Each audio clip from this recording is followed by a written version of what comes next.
नमस्कार मंडळी. नेहमी तेच तेच कांदा पोहे खाऊन जर तुम्ही बोर झाला असाल आणि काहीतरी वेगळा हटके नाश्ता हवा असेल आणि तितकाच पौष्टिक देखील असेल तर क्या बात आहे. तर आज आपला हा नाश्ता आहे बरं का तसाच चविष्ट, चवदार, भरपूर पौष्टिक, बनवायला अतिशय सोप्पा. रेसिपी आवडल्यास एक लाईक नक्की करा. चला तर मग वेळ न घालवता लगेचच रेसिपीला सुरुवात करूया. त्यासाठी सर्वात अगोदर गॅसवरती मी कढई ठेवलेली आहे. आता यामध्ये ना आपल्याला एक तांब्या भरून पाणी घालायचंय. तर पाण्याचं प्रमाण वगैरे काहीच नाही बरं का. आता ह्या पाण्याला ना मस्त अशी एक उकळी आणायची आहे. तर इथे तुम्ही बघू शकता पाण्याला मस्त अशी उकळी आलेली आहे. आता यामध्ये ना आपल्याला एक वाटी पोहे घालायचे. हे तेच पोहे आहेत ज्याचे आपण कांदा पोहे बनवतो. यामध्ये घालूया. उकळत्या पाण्यामध्ये पोहे घालून झाले की गॅस लगेच आपल्याला बंद करायचा आहे आणि हे पोहे ना 2 मिनिटं आपल्याला असेच गरम पाण्यामध्ये ठेवायचे. 2 मिनिटांनंतर तुम्ही इथे बघू शकताय पोहे छान असे भिजलेले आहेत. हे बघा, आपण आता हे ना गाळणीमध्ये काढून घेऊया म्हणजे यामधलं ना सगळं पाणी निथळून जाईल.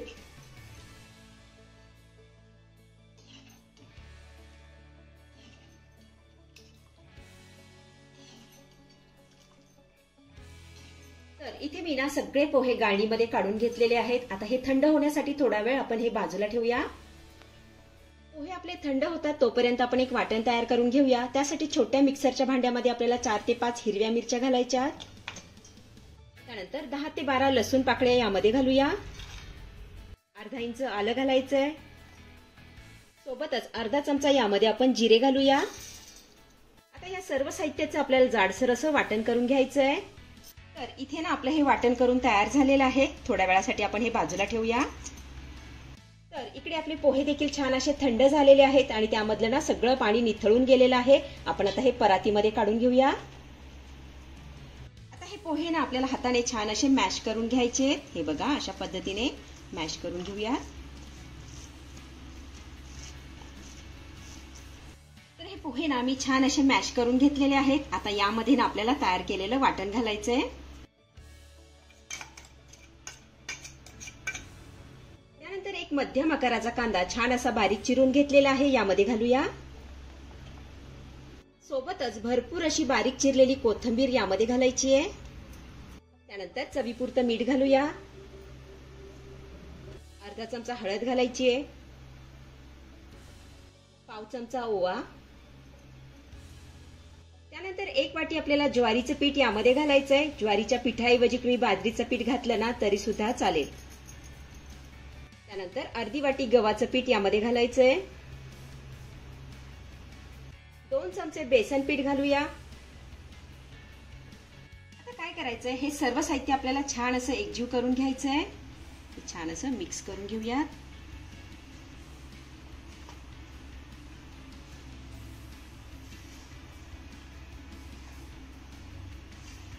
इथे आपलं सर्व साहित्य चांगलं एकजीव करून झालं की यामध्ये ना आपल्याला थोडंसं पाणी घालायचंय आणि याचा सरसरीत गोळा मळून घ्यायचा आहे.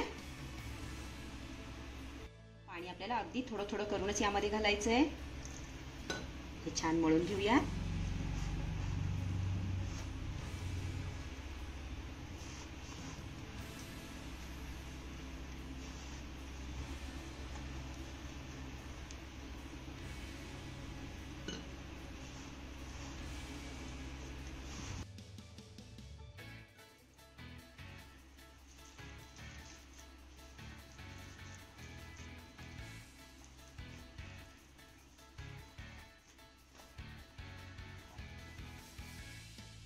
तर इथे तुम्ही बघू शकताय आपलं हे पीठ मळून झालेलं आहे आणि इतकं सरसरीत मी मळून घेतलंय. हे बघा, तर आज आपण पोह्याचे धपाटे बनवतोय. पीठ आपलं तयार आहे. धपाटे बनवायला घेऊया. त्यासाठी चपातीप्रमाणे यामधला आपल्याला एक गोळा काढून घ्यायचा आहे. हे बघा, हातावर छान असा गोल करून घेऊया. आता याला ना आपण रुमालावरती थापून घेऊया. तर इथे मी ना एक कॉटनचं कापड ओलं करून असं पोलपाटावर टाकून घेतलंय. हे बघा, अशा पद्धतीने. यावरती देखील आपल्याला थोडंसं पाणी लावून घ्यायचंय. आता हा उंडा आपल्याला यावरती ठेवायचा आहे आणि हाताला थोडंसं पाणी लावायचंय आणि याला छान असं थापून घ्यायचंय. सगळ्या बाजूने एकसारखं थापून घ्यायचंय. हे बघा, अशा पद्धतीने.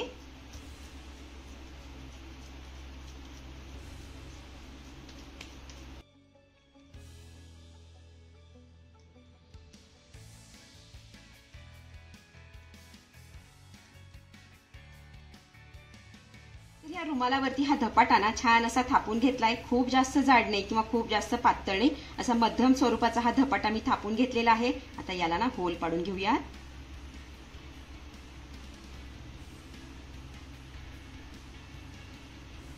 तर इकडे मी ना पॅन गरम करण्यासाठी ठेवलेला आहे. आता याला ना थोडंसं आपण तेल लावून घेऊया.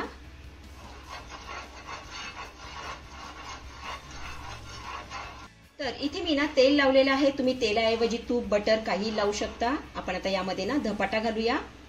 बघा अशा पद्धतीने हा धपाटा आपल्याला यामध्ये घालायचा आहे. आता ह्या तयार केलेल्या होल मध्ये ना थोडं थोडंसं आपल्याला तेल घालायचं आहे.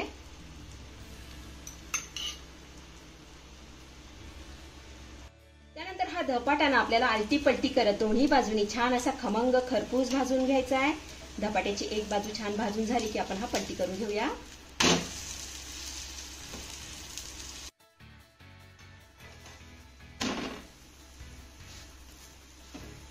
तर इथे मी ना हा धपाटा आलटी पलटी करत दोन्ही बाजूने छान असा खमंग खरपूस भाजून घेतलेला आहे. आपण आता हा काढून घेऊया.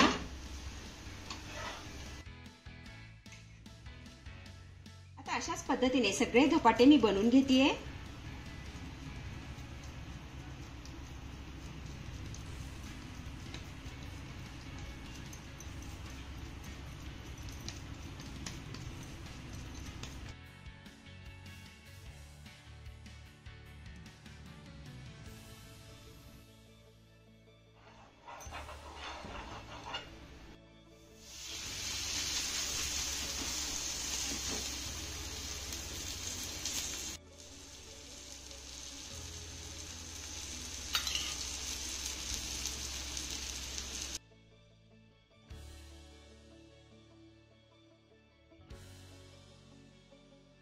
तर इथे आपले खमंग चटपटीत असे पोह्याचे धपाटे बनून तयार झालेले आहेत.